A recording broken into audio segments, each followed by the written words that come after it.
Monsieur Botorel. Merci, Monsieur le Président. C'est tout l'inverse, en vérité. Parce que dans le propos qui vient d'être tenu, vous dites il ne faut pas le faire, en même temps, il faut le faire plus vite. Alors, je vais revenir sur ce quels sont les grands principes de l'article 6.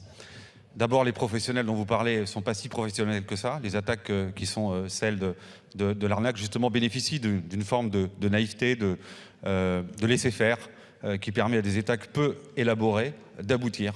Et ils n'ont même pas besoin de changer d'adresse URL très rapidement parce que, justement, on ne les détecte pas.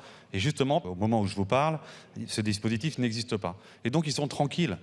Quelqu'un qui va relever sa boîte mail tous les 15 jours, il a de fortes chances qu'on lui indiquera une fausse adresse d'Amélie, par exemple, qui sera une adresse de compromission, et il sera la 1000e, la 500 millième victime d'une attaque qui était peu élaborée, mais qui rapporte beaucoup de pognon.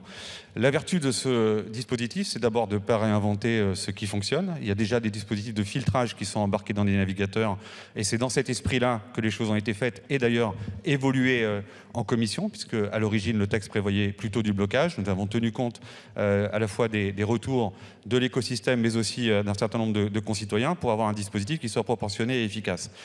L'enjeu du filtre réside moins dans des spécificités techniques qu'il nous faut bien nous garder de traiter ici, que dans sa capacité à pouvoir être très agile sur la primo-détection et l'implémentation de ces adresses. C'est d'ailleurs comme ça que fonctionne un certain nombre de dispositifs, dont je ne vais pas citer les noms, mais certains grands acteurs du numérique, comme Google par exemple, implémentent des dispositifs qui sont aujourd'hui fonctionnels et qui vont fonctionner avec le consentement d'utilisateurs sous forme d'extension ou d'add-on au navigateur. C'est exactement ces principes que l'on va mettre en place.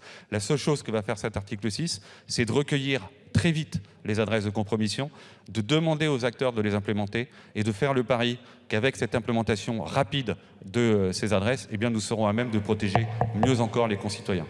Voilà ce qu'est l'article 6 et voilà ce qu'il est surtout. Merci, monsieur.